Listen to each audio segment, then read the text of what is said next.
are here for the launch of the Blue Envelope program in Cumberland County, which helps interactions between people with autism spectrum disorder and police officers.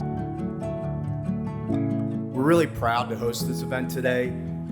It highlights a partnership rooted in really one thing: safety for folks on the spectrum, safety for law enforcement, and ultimately our entire community.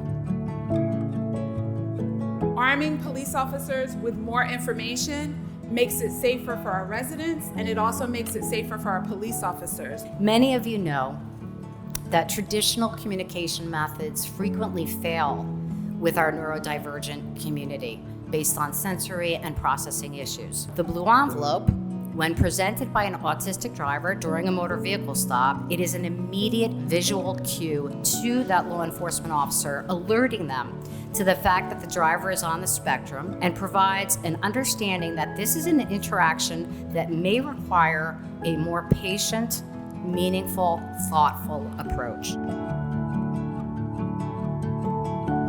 These partnerships between law enforcement and local health networks are critical to ensuring that individuals with autism are supported across multiple areas of community life. Cumberland County joins a growing movement to ensure that all members of our community feel seen, supported, and safe. Anything we as police officers can do to strengthen the public's trust in police, we strongly support. Having a cousin with special needs, I grew up experiencing some of the difficulties in communication that this program addresses.